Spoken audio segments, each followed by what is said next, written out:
Oh, all right. Is everyone else ready? I'm ready. You guys good? All right, so this talk is going past the wire, leveraging social engineering in physical security assessments.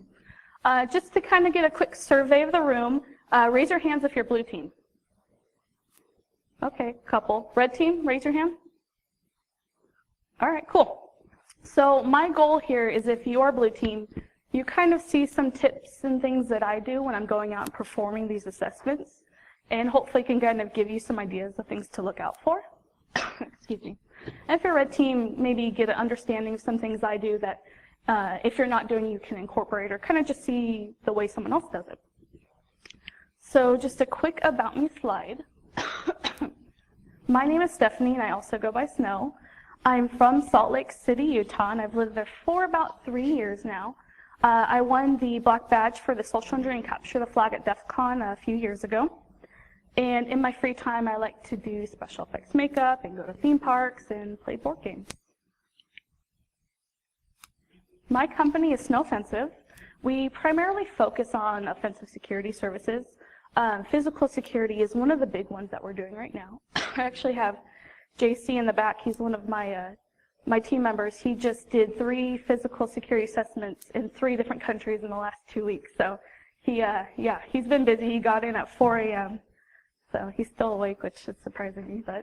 But yeah, we focus a lot on physical security.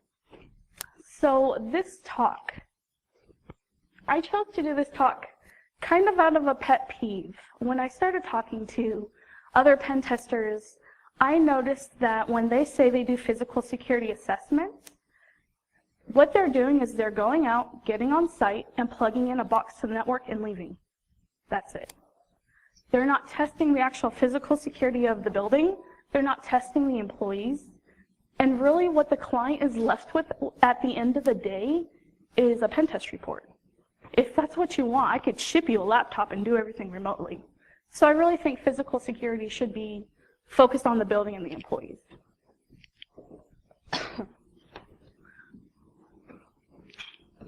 All right, so for the agenda, I'm going to be going over OSINT, or you might hear it called OSINT, OSI.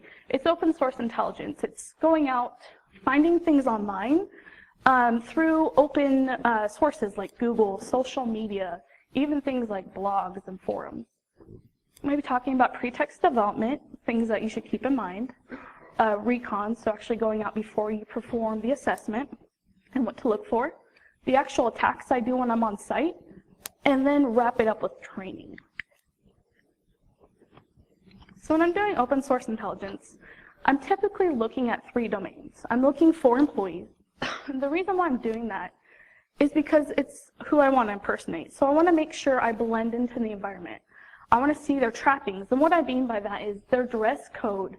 If they have badges, do they all wear them at the hip on a clip? Do they wear it off a lanyard? If they have lanyards, does everyone bring their own in, or is it a company lanyard? Anything like that that really gives as much detail so I don't stand out. I blend in well. I look at the company location.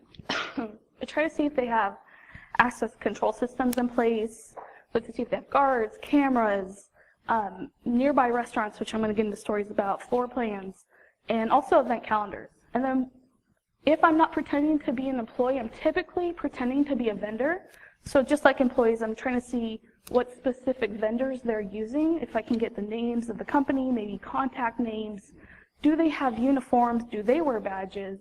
Try to make things like business cards, anything that makes me look legit.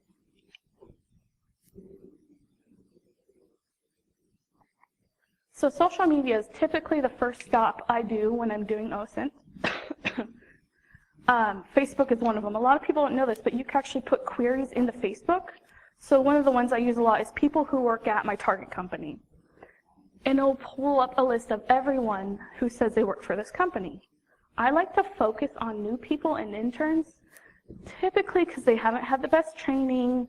They're the ones that are most likely to put out company-sensitive or information online. So let's take this girl for an example. So the first couple pictures she posted to her Facebook account. The first picture of trappings, you kind of see what everyone's wearing and know how I would want to blend into the environment. The second one's more of my favorite picture she put out there. It's actually a shot looking into the building. This is really cool because if I were to show up at the building, I know exactly what it looks like. I don't have to walk in, kind of look around. It makes me stand out. I'll know, okay, I'm probably going to go head up right those stairs. I'm not going to, look for any building maps, anything like that. In the first picture, she tagged a handful of people that were in the picture, so I kind of used that. And I went to look through their pictures where I found the next two ones. And it's really cool to see in this one. In the RFID one, you could see the thick HID clamshell badges in use. But in the other one, you see another badge, a picture badge. So it's important to know that some companies will have two different style badges.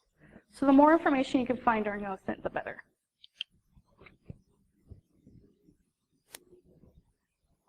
A lot of companies have anti-tailgating policies, which are really cool, but it's dependent on two things. The first thing is that the employees actually follow this procedure. They actually will check the badge behind them like the one here on Google.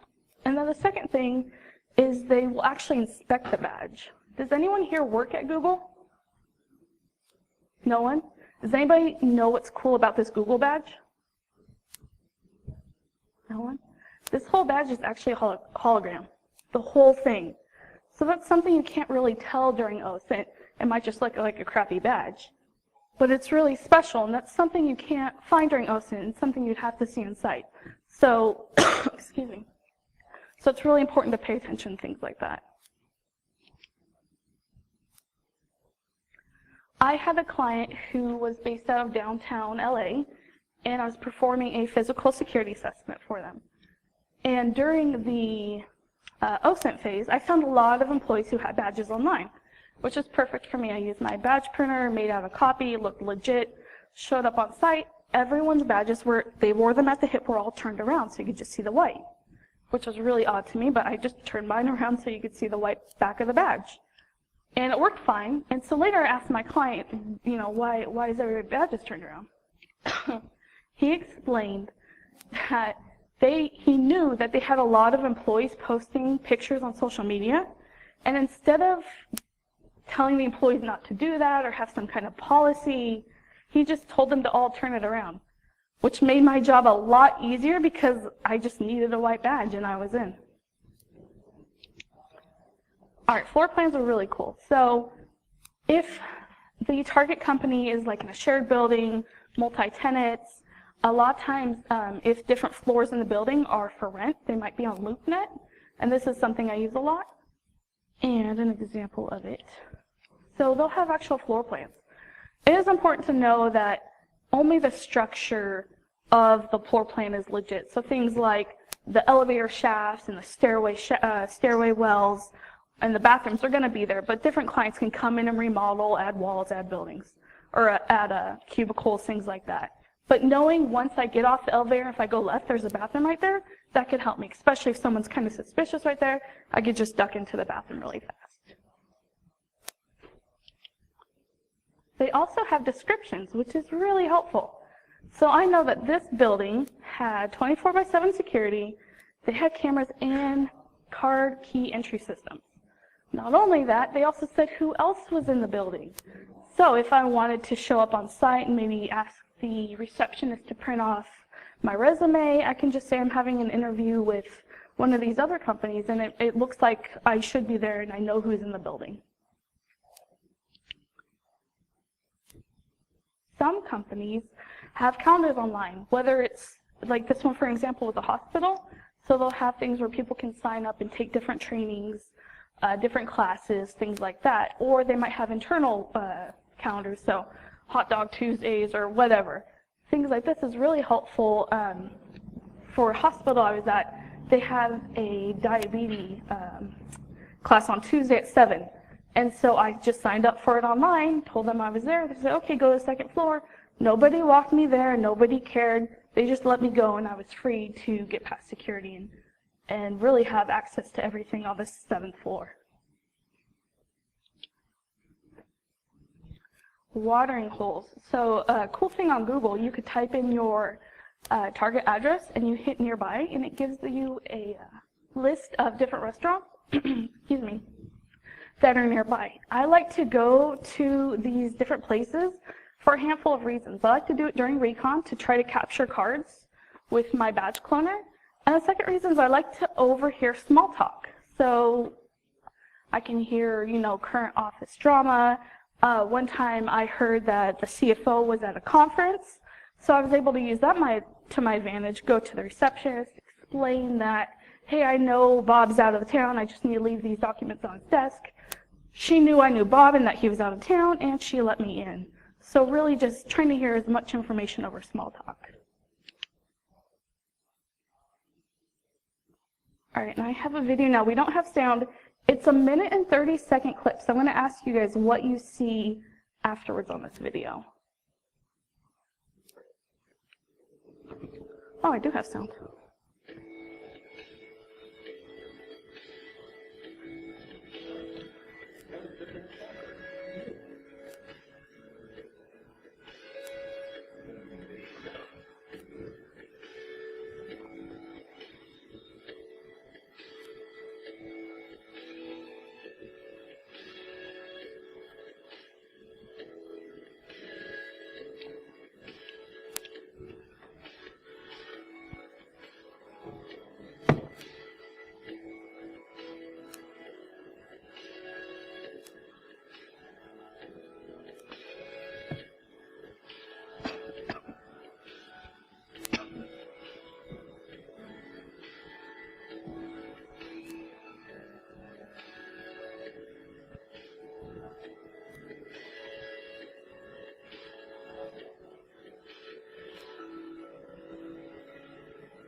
Thank you, Microsoft.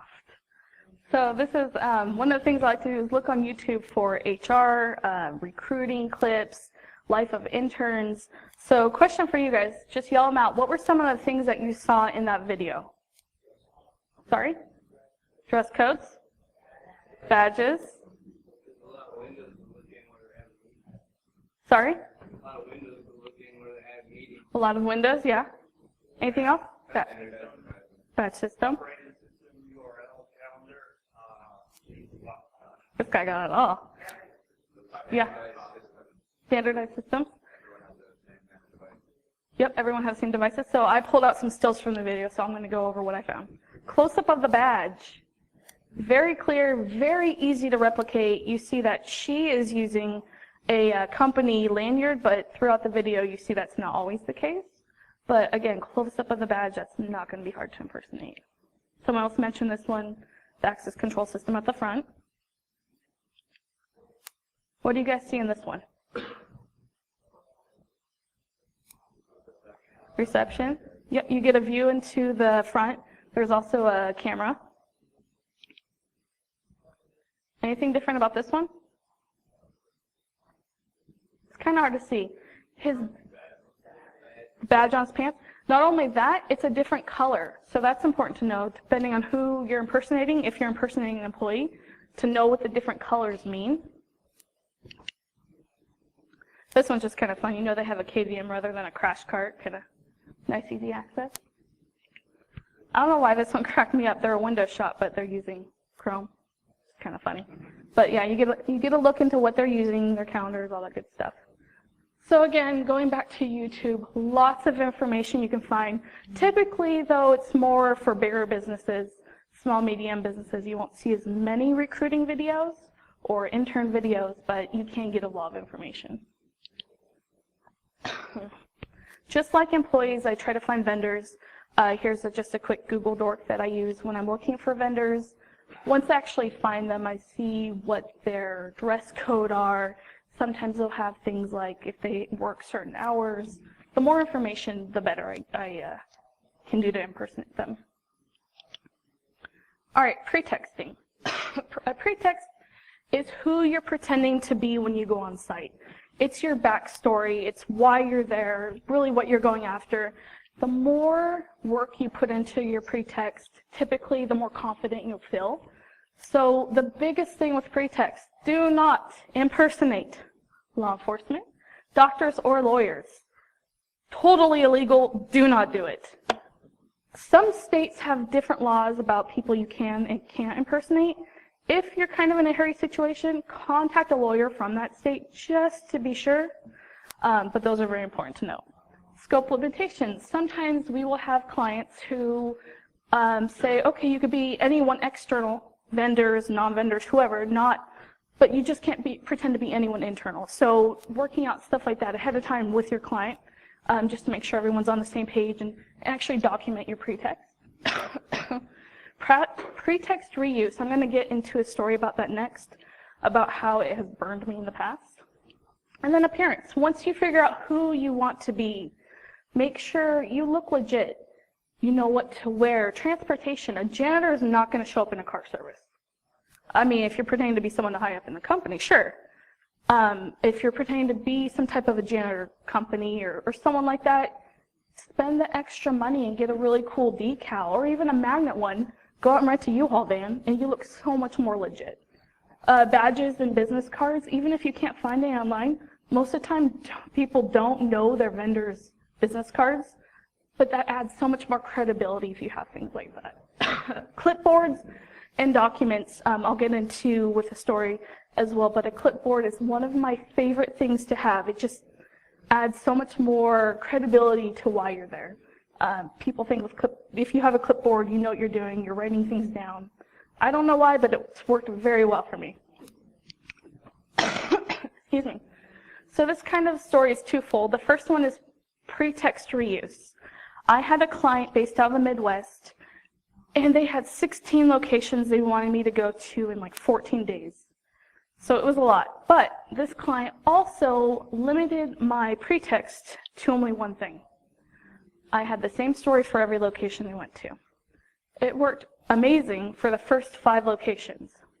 Well, on the 5th one, you could tell she was kind of suspicious, like, this doesn't really make sense, and I haven't verified who you are, why you're here, but she still gave me everything I asked for. But she called ahead to the 6th location and kind of said, hey, this person's coming on site. I don't know if it's legit. You might want to check out before you probably let her on site because you know you're next on her list.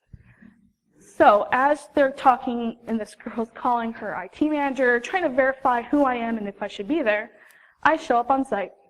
She asked me just to take a seat in the lobby, and so I did. 10 minutes later, her and 2 police officers come around the corner. I didn't even have the chance to explain myself or who I was. So that's how password reuse can burn you. But the other thing with that is I had a get out of jail free card, right? I had the one page saying I should be there and points of contacts.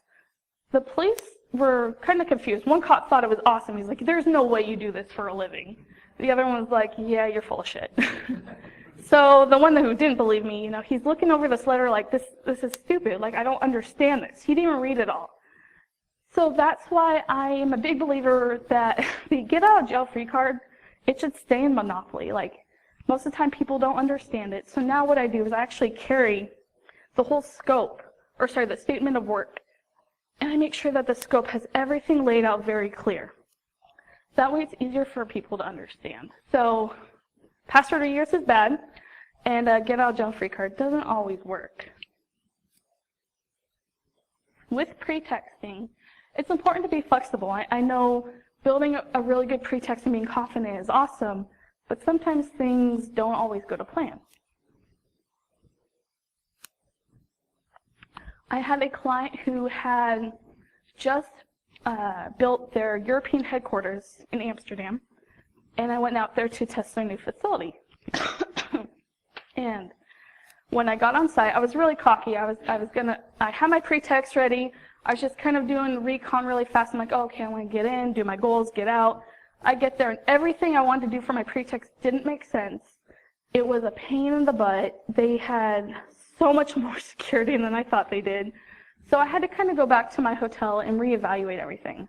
I knew the pretext I was going to use, there was no way it was going to work. So I ended up changing it to, I said that I was from their America location, and that was an investment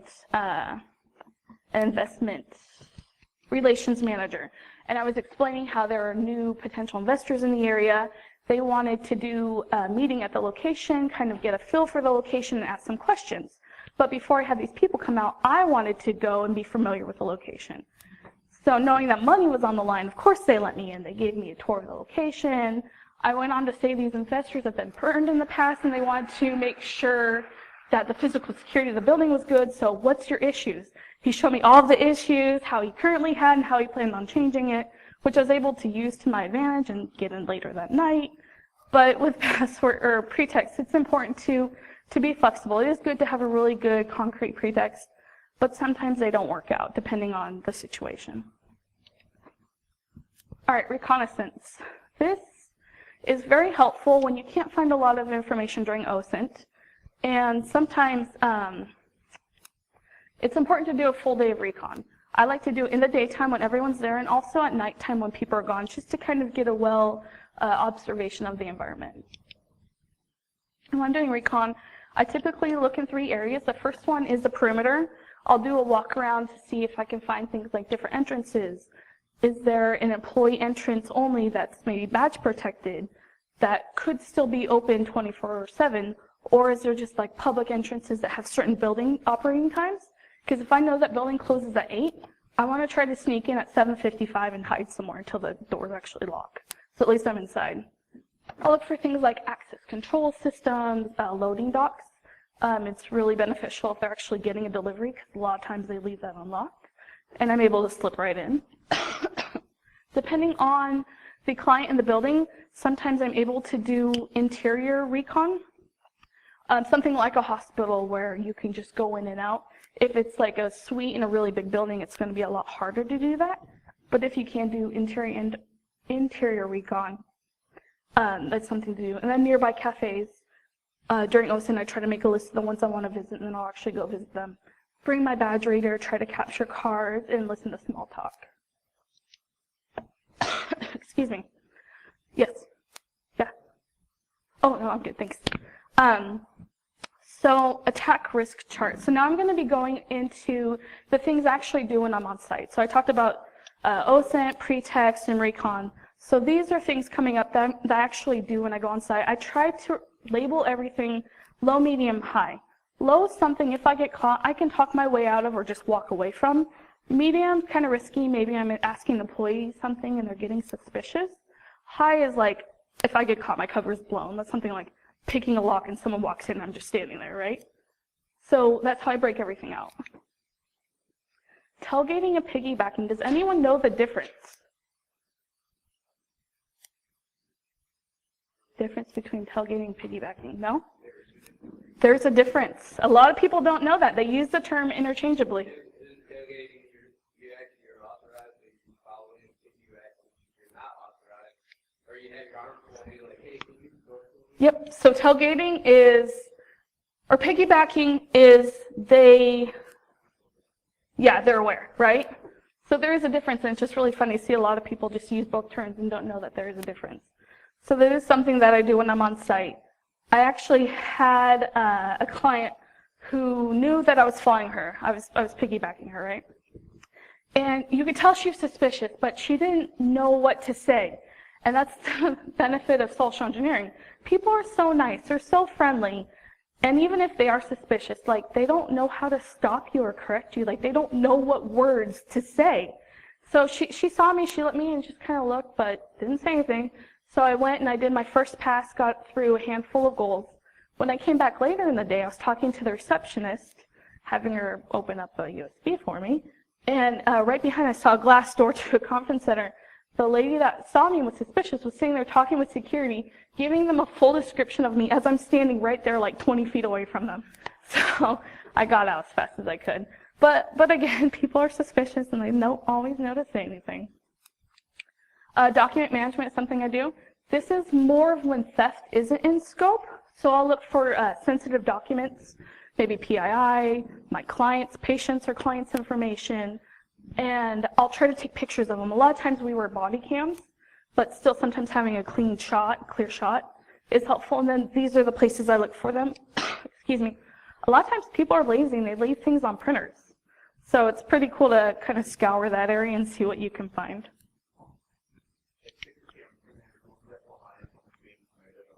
Yeah. Yeah, they're pay ranked. Yeah, that's a good one. My favorite is when shred bins are on wheels. So JC and I were doing a physical a handful of months back, and it was really convenient because it was on wheels. I just dragged it into one of the offices. He was able to pick the lock. I just locked the door and just let him do his thing while I did other things. So just kind of convenient. Elicitation, which is talking to people and trying to get information out of them. I try to either get information from them verbally or ask them to perform a task for me. So the favorite thing is, can you please open up my USB and print a file, whether it's directions or resume, something like that. And then I will ask them, try to actually ask them things about their physical building or company sensitive information and kind of going into that. I do a lot of physical security assessments at hospitals. My favorite pretext is that I'm a HIPAA auditor.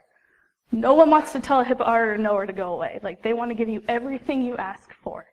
So when I do this, I have my badge, my business cards of who I'm pretending to be. I have my clipboard.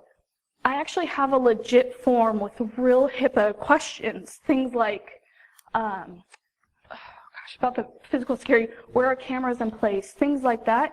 So I actually don't have to go look around. I'm asking people, okay, where do you keep your EPHI? If you have to destroy it, what do you do? One of the times I asked someone, if you have to destroy it, what do you do? She's like, oh, we just take it down to IT. She actually had a hard drive on her desk. She's like, yeah, I actually have to go take this down. Oh, let me help you with that. So I got a whole thing. But again, having forms, having questions, this is an excellent pretext if you're working with a hospital. RFID cloning, this is something that we use a lot. Excuse me. We use Proxmire or Fiddler, and then we also use, I don't know if anyone's familiar with Bishop Fox Tastic, anyone? Good handful of you. So we have something very similar. We added some really cool upgrades.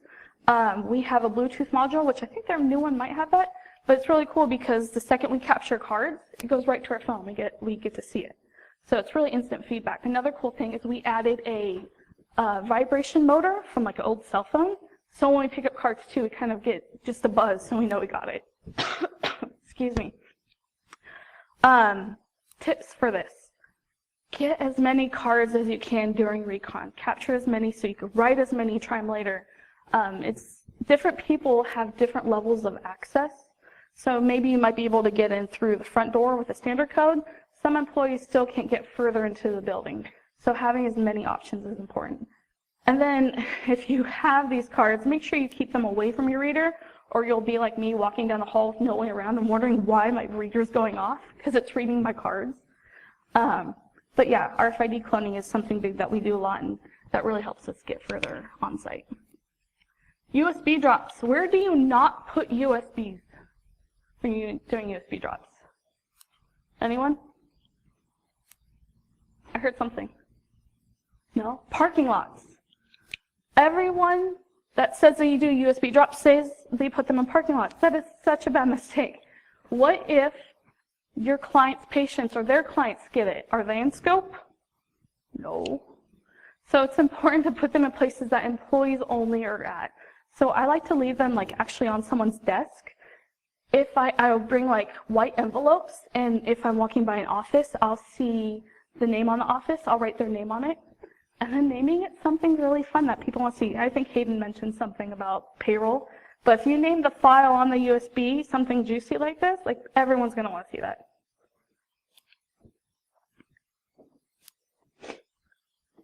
So when we do our USBs, we have a file that looks like a PDF, but it's really executable, and it just calls in and checks into our server.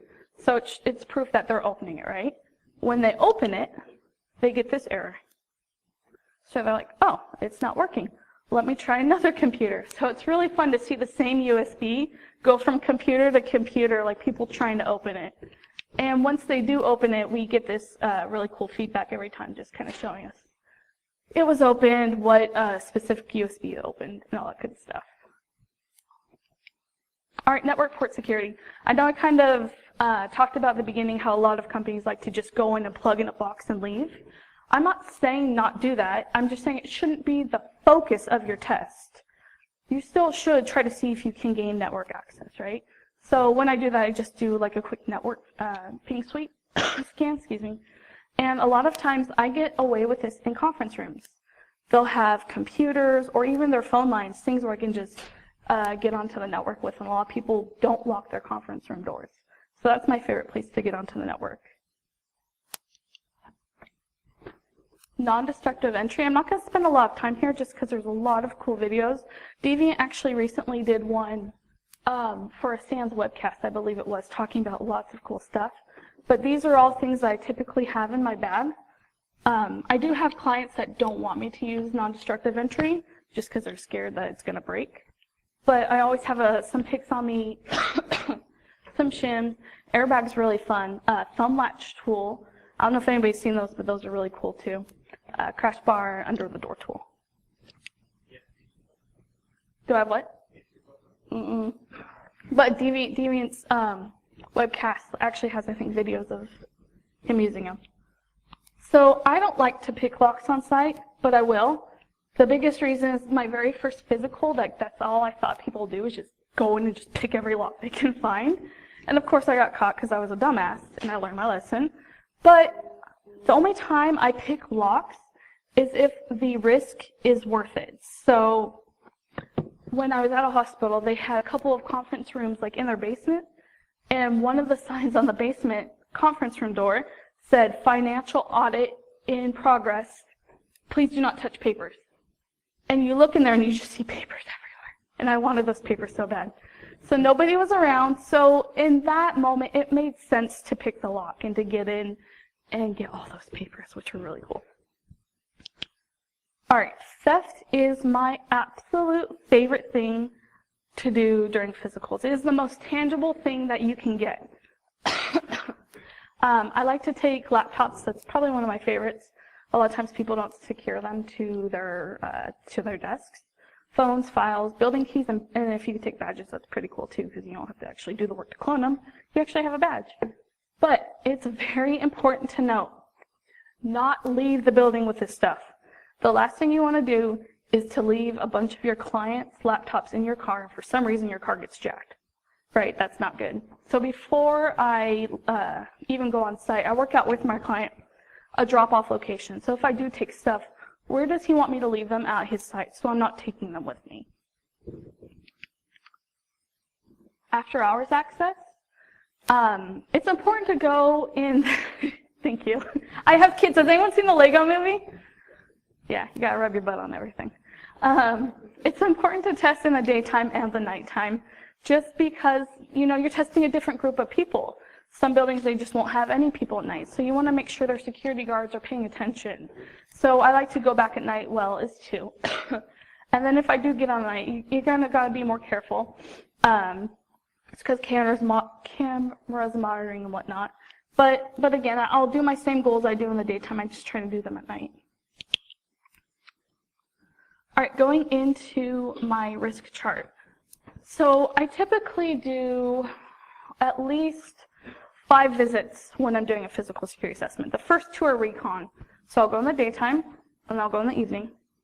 And then when I do my other 3 visits, that's when I'm actually trying to do my attacks, those things that I just went over.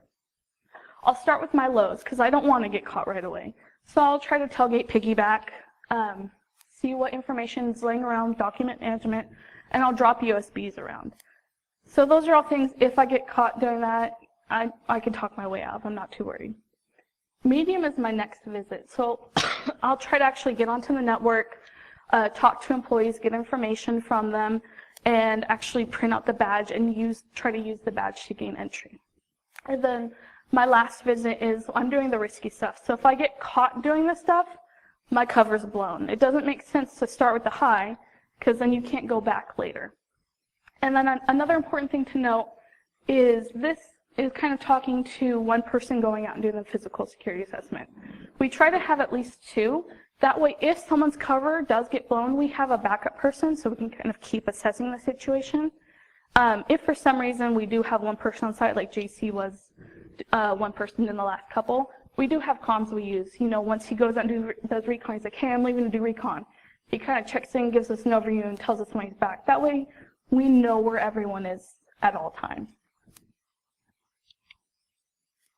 And then some tips and tricks.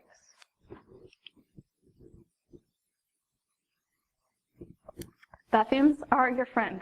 So I was able to get on site at one of my client locations right before they closed. And there was only a handful of employees left, but I wanted them all to leave because I was trying to get into a specific office and I knew there were some employees surrounding it. So I just went and hung out in the bathroom for like 45 minutes, which kind of got boring, but I just got on Twitter and shit posted. But it worked. Once everyone left, there was no one around. All I had to do was just hang out for a little bit, right? So bathrooms are your friend. I kind of talked about this a little bit. Get out jail free card, again, should stay in Monopoly. It's gimmicky, it's corny, it's not going to work. I don't know if you guys have ever heard of other security companies saying they do the fake get out jail free card. Has anyone heard that? So I've heard of consultants actually making a fake one and like putting out like a point of contacts or fake names to actually test, if they get caught, test the security guard to see if they're going to call and verify, which kind of sounds cool until they call and they're like, I don't know who this person is, or this doesn't make sense. Oh, no, here's the real one. Why are they going to trust you now? You're just burning their trust, and it doesn't make sense. So what we like to do is we just print out the whole statement of work, and we make sure in the statement of work, the scope is very specific. It lists out everything we're going to do. If we're going to do after-hours access, you want to put that down. The last thing you want is to show up at like midnight and give a security guard a heart attack, but that's not in scope, right, that you're going to be there during those hours. So the more detailed in that document, and if you do get caught, they know exactly what you're doing. It makes more sense. Out of order. So we have a bunch of out of order signs that we just print out and keep with us whenever we go on site. And we'll bring in like fake like trash bins, put them right next to a shredder, and tape out of order right over their shredder. So a lot of times they'll put their important documents in that, and we can go and collect it when we go back at night. So that's pretty fun. Spilled coffee. So we have a handful of fake resumes too that we keep. And we spill coffee and we make it look dirty. So when we go to the reception desk, we explain we have an interview and we actually have the coffee, or the resume that looks all dirty. Say, hey, I just need a fresh copy of my resume. Do you mind printing it out? And they always say yeah. They always feel bad for you. They want to help. All right, so that's kind of all the attacks and some tips and tricks. Kind of going into training. Teachable moments is one of my favorite ways to train employees against physical attacks. But with it, it's kind of tricky because if you are doing multiple sites and you run into an employee in a situation, you can't say it right away. You kind of have to wait and go back, if that makes sense. You don't want to kind of blow your cover. So what I like to do is I like to do my assessment, and I'll go back the next day and find those employees and talk with them. So that is one of the biggest ways people learn. And then on-site security awareness training. I am completely against computer-based training. It's so boring, it's distracting, nobody pays attention. Half the time it's like a cartoon on YouTube, and they're not relevant. So what we like to do is actually have security awareness training done on site. So we'll do all of our assessments, and we like to wrap them into the training. So not just like watch out for tailgaters. No, here's a video of your actual building and us tailgating in. It makes it much more realistic and it opens your eyes a lot more. All right, and then recap. So we talked about OSINT, different things that I look for before I go on site. Pretext development, about vendors, excuse me, making sure you have the dress code, you feel confident, password or pretext reuse isn't always necessarily good. Recon, the different areas I like to do recon and what I look for. And then the handful of attacks. Again, not just going out and plugging in something into the network and leaving and saying you did a physical pen test. You're just going to be left with a pen test report. That's not a physical security assessment.